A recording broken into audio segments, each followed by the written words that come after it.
My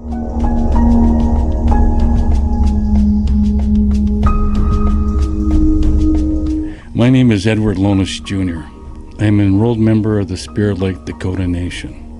I currently serve as the chairman of the board at Diversity Foundation, Inc., a Minnesota nonprofit organization committed to bridging the cultural gap between and among all people. I am also a direct descendant of both Sioux Dakota chiefs Waneta and his son Waanatan, Little Charger, who once lived and called Rochester area and the southern Minnesota their original homeland, up until the U.S.-Dakota War of 1862. My ancestors were among those imprisoned at Fort Snelling and who were later forcibly exiled from Minnesota. Since 1995, Diversity Foundation's executive director, Lyle Rustad, and myself have helped organize and facilitate many intercultural reconciliation and outreach activities among our neighboring Great Plains Indian reservations, where many of my Dakota relatives continue to struggle and live under nearly third world conditions. While working to build support for economically deprived reservation communities, the Diversity Foundation has photographed and filmed extensively to illustrate both recent and historical experiences of Dakota, Lakota, Nakota people in the upper Midwest. In addition to reconciliation events, it has filmed many interviews among elders, veterans, and other tribal leaders and educators, including extensive reflections upon the lives and historical conditions of their people. Following are excerpts from some of these interviews. I've been very fortunate to have been elected to 2 terms and now in my 2nd term. My responsibility to continue my father's work. There needed to be understanding between the Indian and the non-Indian people. The stereotypes that have always been portrayed are not really true.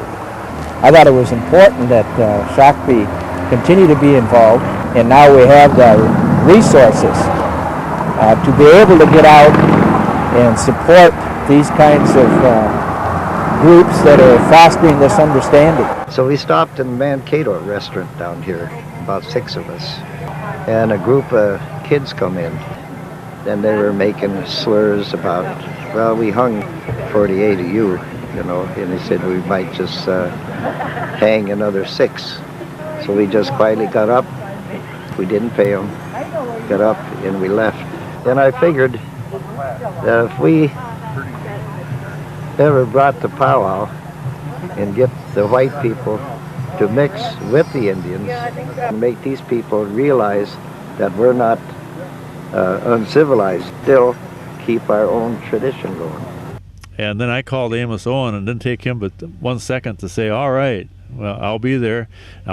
We'll start our meetings right away, and I'll contact other leaders from the other tribes, and we'll get something going.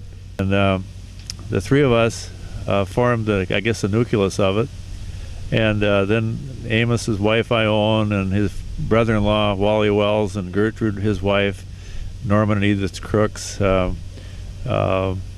Amos and Rose Crooks, Big Dave Larson, and Chief Wabasha and his wife, Vernell, composed the committee that we had.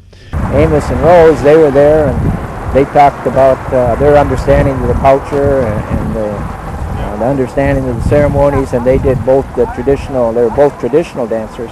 I think it's been a great thing for that organization to start those powwows down here and bring people back. As I look back on it now, was a committee of dedicated people who never debated anything, never argued. They just came up with ideas, and they worked out their thoughts, the ideas they had into action. And it was just a pleasure working with them. And that's one reason why I come back to this land when I come out of service. And I applied for this land when I married her, where we're living at now, where Mystic Lake is. That land belonged to me, 40 acres. Oh, really? Yeah. Mm-hmm. So with that 40 acres, I figured... So you were the beginning of the reservation? Yeah. We were the first ones on there. We were the first ones that... Really we're the first ones that started the reservation. There's only 5 of us. And, what year was that then that you bought 54. Yeah. My thing I wanted to do is bring all these people, all my brothers and sisters, back. that 40 acres was just the prime thing. We have to be able to interact and understand each other to go forward, and that's, I think, the legacy that my folks and Amos Owens and them is coming true. My name is Robert Bone. I am from the Dakota Nation of Sioux Valley, Manitoba, Canada. A member of the Flandreau Santee Sioux tribe, but I do not speak Dakota. I speak Lakota. My name is Rick Thomas. Indian name is Tatonkamani, which is a walking buffalo, which was a war chief after the 1862 Minnesota uprising. Lyle Rustad came to us, to the city about 10 years ago. And he came because he had promised Ernie, Chief Wabasha, that he would find where his relatives were buried. And Lyle went down to the mayor. The mayor sent him to me in City Hall. He then brought the Unity Riders quickly in '98, I think it was, to Winona from Manitoba, from what's called Sioux Valley. Big Eagle. I'm from the Crow Creek Sioux Indian Reservation in South Dakota. I'm a descendant of, great descendant of Chief Big Eagle. My name's Rod Steiner, and I'm enrolled at the Santee Sioux Nation of Nebraska. I've always heard white people tell me how the government had cheated us out of our land, and boy, you guys really got took. And I always used to think to myself, well, they're still doing it, and why don't you help us? Lyle has always said that this could be a model for the way Indians and white people should get along.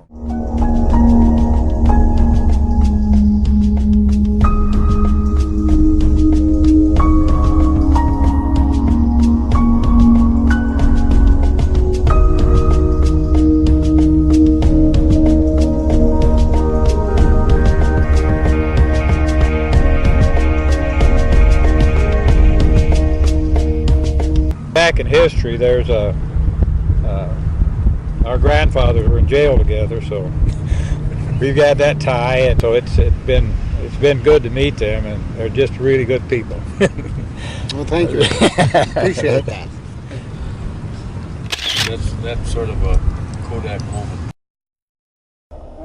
This was my chief, and I see some descendants of other chiefs that are here, Little Crow and descendants of Red Wing, and I think Hushasha and the Big Eagles. So our chiefs are still around, some of the descendants, and I think we're the only that has a hereditary chief that went from father to son. The Wabasha are the only ones left in this capacity, and we're sure proud of that. And I want to talk about some of the things that our women went through here that really, really suffered here. The first contact with the white men and how they dealt with us on the land and everything that they did to us and tried to help us, and then reneged on some of the things, and it showed what the Indian policy was to our particular tribe. And one thing, there was just a few lines in there about Crow Creek. They said, well, when the women got up here, they were picking the half-digested grain out of the horsemen in order to make soup. And then it said that many respectable women turned to prostitution to support their families. And all of us here, a lot of us here came from those women probably, that suffered here. And that's why when we put this monument up, and I'd read that way before we ever thought about this monument, and when I thought about what our women went through here, and then I thought about my Dakota grandmothers and all that, I counted 16 Dakota women that I was raised around at Santee. My great-grandmother, my grandmother, my great-aunts, and all my mother's siblings, cousins, that helped raise me. All the love they showed me. And they were strong, resourceful women. And I thought, well, I think that came from here. When you go through something like that up here, you pass that on to your children. We're at the Holy Faith Cemetery at the Hobo Creek area near Santee, Nebraska. This was Wabasha III. He was the third in the line of Wabasha chiefs. He was chief during the Minnesota uprising of Dakota Indians in Minnesota in 1862. That's our homeland, Minnesota. And it was a short war, and after it was over, all the Dakota were banished from the state of Minnesota, and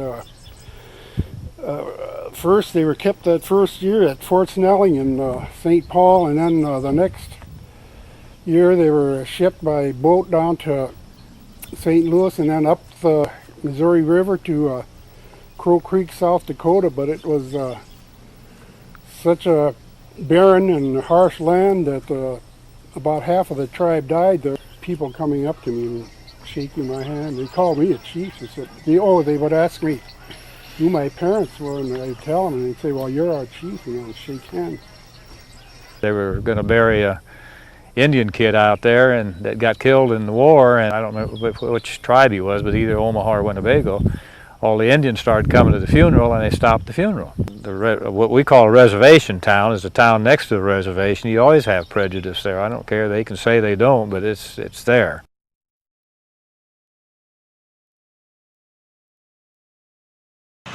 The reason why I'm sitting up here is because the IRS on December 3rd auctioned off 7,112 acres of Crow Creek land. This land that they're auctioning off, 11 square miles, 7,000 acres, is about the third largest in the United States for wind energy. You know, it's for economic development, jobs for our people, possibly even free electricity. But why take this land? Why do you want this land? You took the Black Hills, you took our bottomlands, put in dams, you made us move then again, promised us free electricity with the hydro dam sitting right beside us. Never happened. Now you look at today, you're taking our land again. Wind energy land, Indian land, not for sale.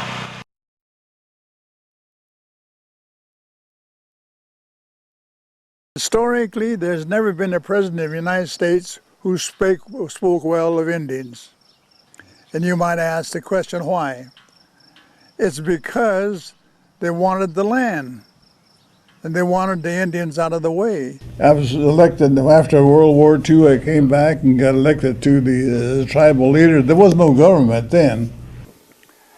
I worked for the Bureau of Indian Affairs on Standing Rock, and then I worked for the 3 governors of South Dakota. And I made about 4 or 5 trips to Washington at that time on tribal matters. Then the other problem I encountered as a tribal leader was the harnessing of the Missouri River. Tiwai opon riekena na papik da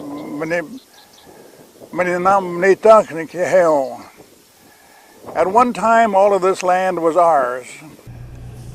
In 1943, when I was still in the service, the Corps of Engineers and the Bureau of Indian Affairs went before Congress and told them what they were going to do. They were going to harness the Missouri River to generate power and irrigation and control flooding and all that stuff, you know.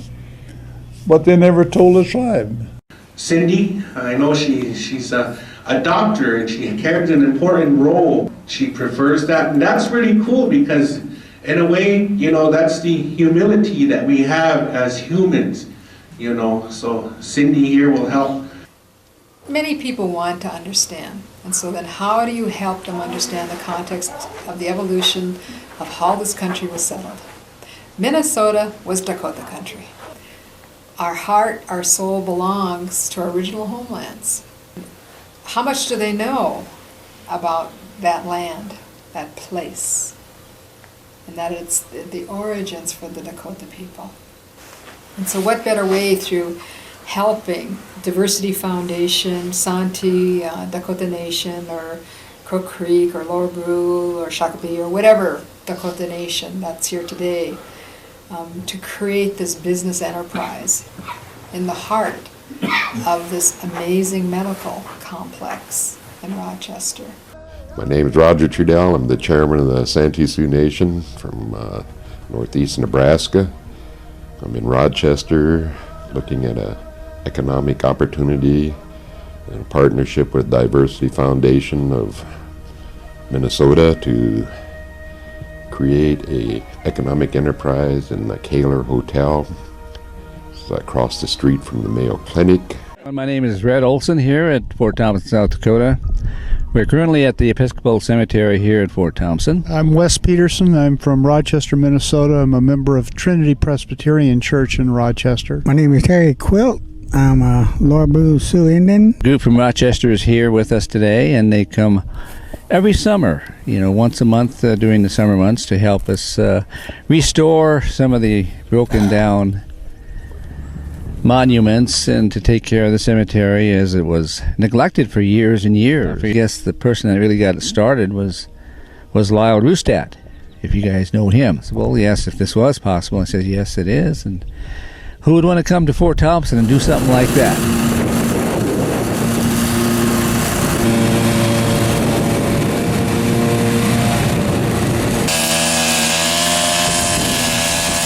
On reconciliation, our people could be the most bitter because of all the terrible things that we have had to endure. But there is a better way. It's a gift of Waanatan, Great Spirit God. It's a gift of love. So with that, I will read the City of Rochester Proclamation. And whereas throughout their long history, the Great Dakota Nation has traditional and cultural ties to the state of Minnesota, even to the great city of Rochester. Thank you so much. We're so glad you made it. You're welcome. Thank you.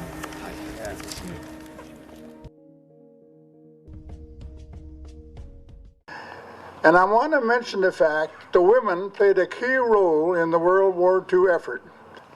Not long ago, about a month ago, there was a woman by the name of Mildred. She lives in Edgemont, South Dakota, who was a WASP. That's a Women Air Service pilot. She went through all the training as a regular pilot to be a WASP. And I remember them as a Air Corps man that they transported planes across the country to the active flyers. And she will be receiving a gold medal of honor. When you first met Marcella, you were in, what was the name of the group? The NIWA. NIWA is North American Indian Women's Association. And she, I guess, was at Cheyenne River. Right.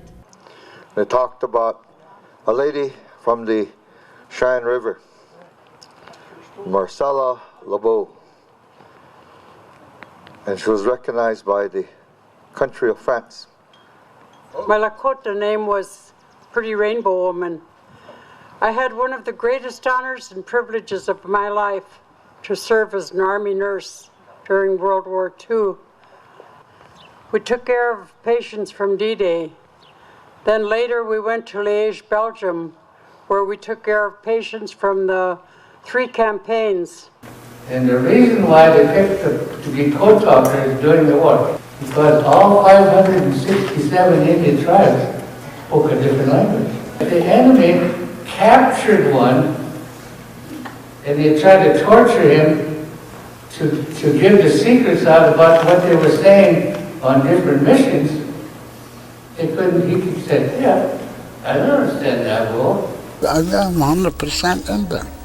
I can read and write the Lakota language. The general said that, okay, then you're gonna be my radio operator. I'm just a young kid. Yes, we're called Dakota, meaning friend or ally.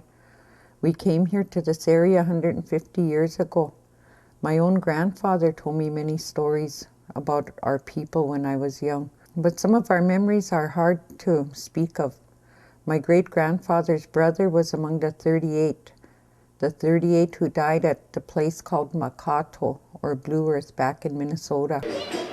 I'm what they call a spiritual leader. I lead in prayer, lead in different ceremonies. I help with the ceremonies and also with the teepees and all. Everything that is here that you see, that's our way of life.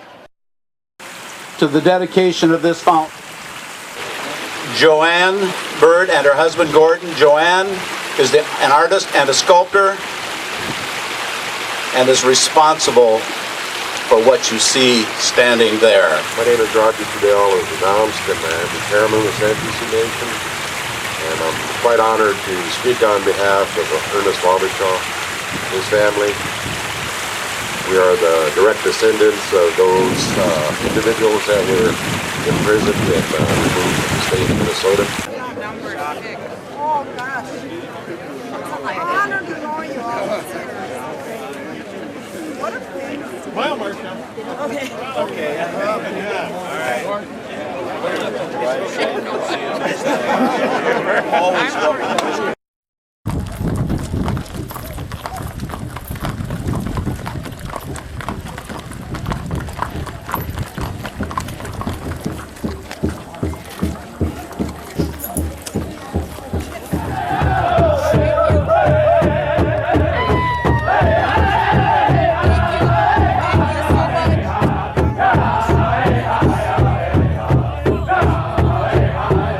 Corby, what does this mean to you and what just happened here? We're home. Yeah. We're home. When we do something like this, it has meaning to it. It has cultural meaning to it. It has spiritual meaning to it. To be able to run with the horses, walk with the horses, and as a humans, the two-legged and the four-legged, together you got a strong spiritual entity. From our governor. August 17th, 1862 marked a terrible period in Minnesota's history. I call for today the 150th anniversary of August 17th, 1862 to be a day of remembrance and reconciliation in Minnesota. I ask everyone to remember that dark past, to recognize its continuing harm in the present, and to resolve that we will not let it poison our future. To honor the American soldiers, Dakota people, and settlers who lost their lives in that war, I order that all state flags shall be flown at half-staff from sunrise to sunset.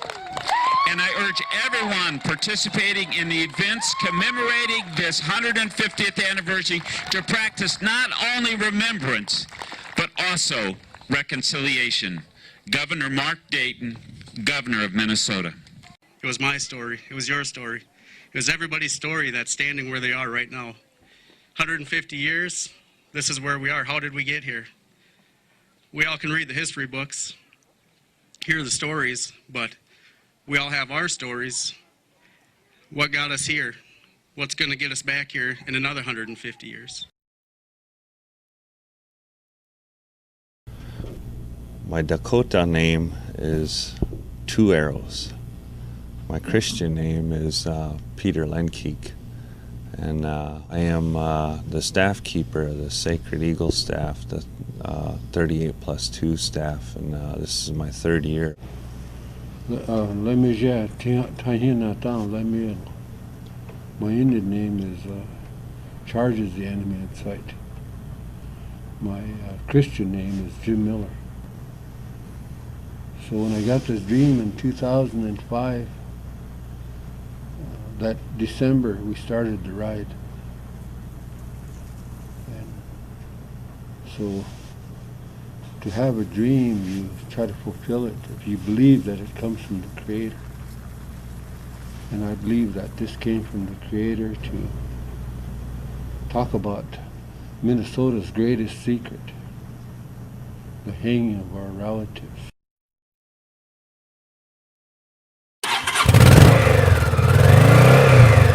Our ancestral lands are mainly around Minnesota area, and so knowing a little bit of that history that took place back in the 1860s and so forth, we came up with the idea for a ride to remember our people.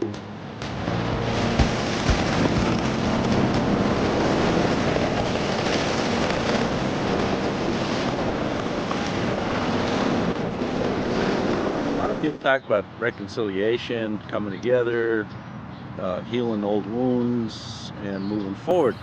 And as far as what I've seen at Winona, man, great. You know, keep it up. It's beautiful. You know.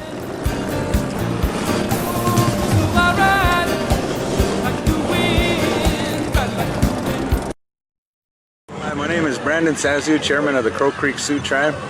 Today we got the Diversity Foundation here. We got Ed in the red hat over here, who's the chairman of the Diversity Foundation. Earlier, they dropped off a lot of mattresses. And in the past, the Diversity Foundation is so fortunate to do the Toys for Tots drive during a blizzard. I mean, that's something. I was here during a blizzard, man. Lyle drove miles through a blizzard. Interstate's closed, they made it here, they got it done. I'm the chairman of the Diversity Foundation, and we're here as part of our outreach with the Crow Creek, and this is one of the many trips we've made out here in the last couple of years. My name is Janita Loudner, and I'm an enrolled member of Crow Creek Outreach by bringing in semi-loads of toys for tots and our mattresses. They did a Lions Club, helped us secure a Lions Club mobile unit to come in and do some screening, where we found 80% of our individuals had high blood pressure, and without them we couldn't have gotten anybody to help sponsor the Lions Club. We had to reach all the way to Minnesota. It's one of the big things, other than the outreach that you guys do. It's a lot more than just bringing in mattresses. Lyle and Ed Lohnes deserve a lot of credit for bringing out what we are all about.